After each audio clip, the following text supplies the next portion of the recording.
Assalamu alaikum, my brothers and sisters. Recently I was sent a video of a popular Muslim YouTuber named Bobby Risto reverting to Islam. I'll be honest, I only recently started watching his channel when I started my own channel around a month ago. I'd automatically assumed this brother had been a Muslim for a long time due to the intelligence and knowledge he displays when he talks about the religion and because of how dedicated he is to Islam. I was surprised to learn that brother Bobby became a Muslim a few months ago. Obviously he must have studied and really thought things through before he converted. Hence why his knowledge is so good. Brother Bobby is originally from the Balkans, Macedonia, and was a former Orthodox Christian. He was also heavily involved in a vegan lifestyle. This brother has lived a very colourful life. In his own words, he has said his past involved taking intoxicants, street dealing and partying in nightclubs to depression. He tried Christianity and still couldn't fill the void in his soul. Let's take a look at a clip where he explains his lifelong journey that ultimately led to Islam. Coming from an Orthodox Christian background, coming from the Balkans, down there people are not identified with the theology of the religion, but they're identified with the label. So they are Christians and they are proud Christians and they defeated the Muslim Ottomans. So this is their narrative. And every single time somebody would even consider to enter the fold of Islam, he would be labeled either a Turk or an Albanian because they associate a specific nationality with it. And I too, back in the day, I was ignorant, I was arrogant, and I saw it the same way. I thought that Islam is only for the Turks, only for the Albanians, so I never looked into it. What I, however, looked into was everything but. So Buddhism, Hinduism, New Age, psychedelics, and ayahuasca, shamanism. And this is what I realized in the end. It was an ego worship and nothing else, and I felt empty. So I had to return to God. And the only way to do that in my framework was by returning to Christian orthodoxy, because that's all I got. And Islam is the forbidden fruit, right? We don't touch it. It's enemy's territory. And so this is what I did. I returned to Orthodox Christianity. However, this time, for the first time, really analyzing, researching, and trying to understand what it entails.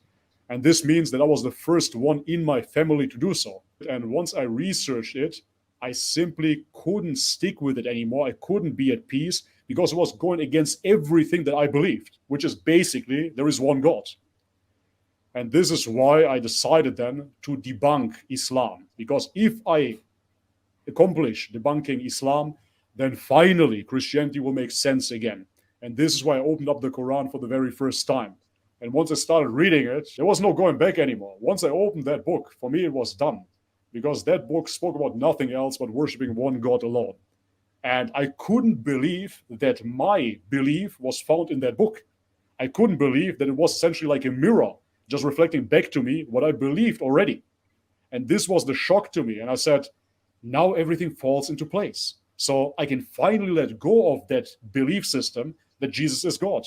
I can finally let go of that belief system that there are three persons in one God. And I have to put them mentally together and struggle every single day to believe this. Finally, I can let go of this, right?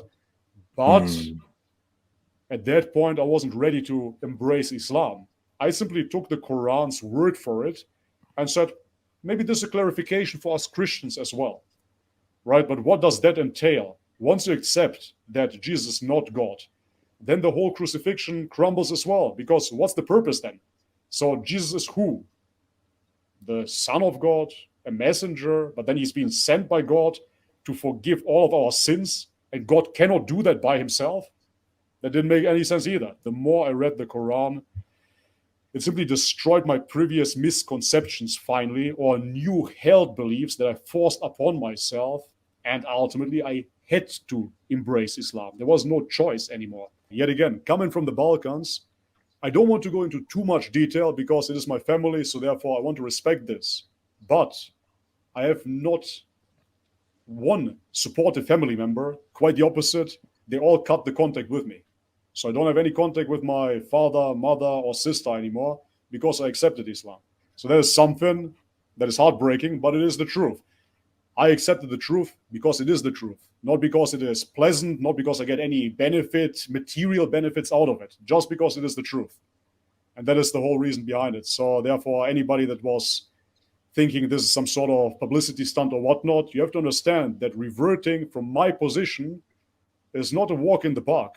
They called me the traitor of the family, of the nation and whatnot for this.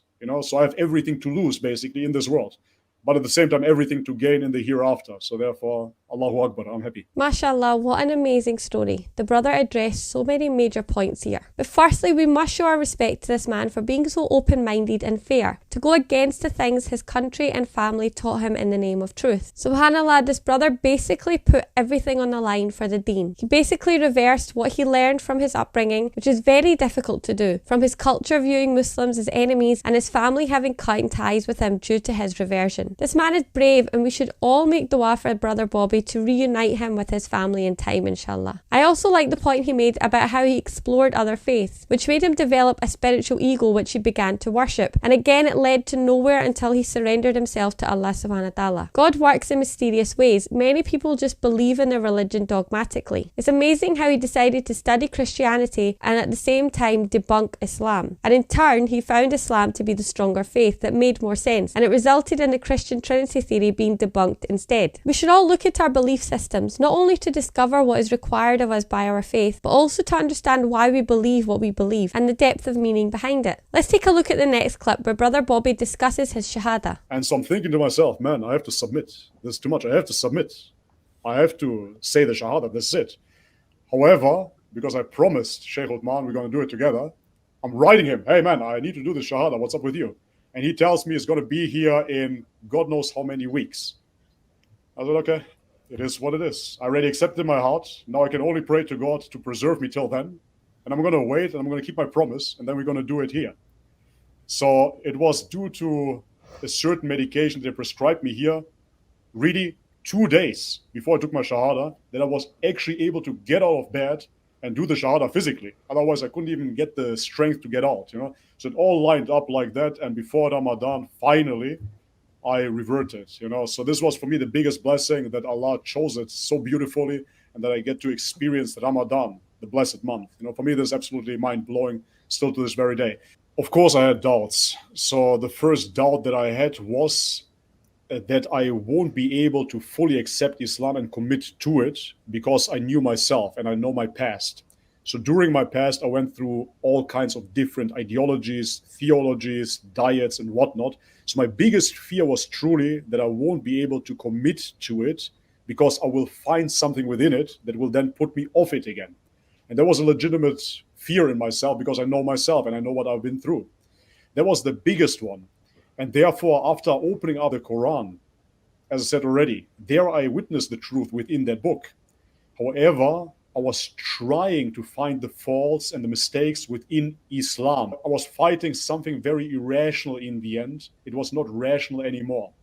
It was about me not being able to commit. It was maybe there is something hidden somewhere that I will find out and whatnot. It was very irrational. So therefore, to analyze it, I can only say this must have been Shaitan then in the end, truly trying to delay it. However, ultimately, man,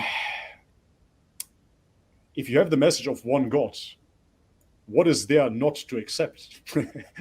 If you look at all the religions, there is not one religion that proclaims monotheism as Islam does. There is not one. You only have 3 monotheistic religions, the big ones. One of them says God is triune. The other one says we won an argument against God in a wrestling match as well. And there's only one left that says God is the supreme, the ultimate power. Nobody is like him, right? So there is really no other option ultimately. Alhamdulillah, it's truly a blessing for him to have reverted just before Ramadan this year. Again, I did not know it was so recent. I thought it had been years. I like the fact that this brother thoroughly dispelled all his doubts before accepting Islam. It means his iman will be solid. He made a great point about how Judaism and Christianity don't measure up in terms of Tawheed or the oneness of a supreme God in Islam. Let's look at the final clip where Brother Bobby gets a sign from Allah subhanahu wa ta'ala in a dream and finally takes his Shahada. I had this dream. I found myself levitating and I'm flying over an Islamic city. I don't know where it is. And I see all those mosques, all those minarets. And all of a sudden I hear the adhan. But the adhan is not coming from the mosques. It's coming from my heart. And I just hear it in my heart and it says, La ilaha illallah. And it starts breaking out and it goes up through my throat and wants to come out of my mouth. And I myself forced myself to keep it shut. I didn't want to proclaim it just yet. And I want to keep it shut. but it bursted out of my heart. And I said the Shahada, and it was just spreading all across the city over the rooftops. You could hear it echo. And it was just flying like this, proclaiming the Shahada. And I woke up right away after this. I was like, wow, I couldn't hold it down anymore. So this dream for me was already like my Shahada, because my heart declared it and it wanted to exit my lips, but I was the only one essentially stopping it. And when I said that to one Muslim friend of mine, he said, bro, you're already Muslim, man. Ashhadu an la ilaha illallah wa ashhadu anna Muhammada abduhu wa rasuluhu. Allahu Akbar! Allahu Akbar! Allahu Akbar! You're a Muslim. As witnesses in front of you, and Allah is your witness, and the Malaika, I bear witness. I bear witness. There is none worthy of worship. There is none worthy of worship except Allah. Except Allah. And I bear witness. And I bear witness that Muhammad is his servant. And his messenger. This is a truly remarkable story and an immense display of faith. This man has my respect, and as Muslims we should value this brother for the sacrifices made for Allah subhanahu wa ta'ala, which most of us will never have to make. Please like, comment, share, subscribe and turn on notifications, as I'll be posting new content daily. Also, check out the description section for some freebies I have for you. Jazakallah.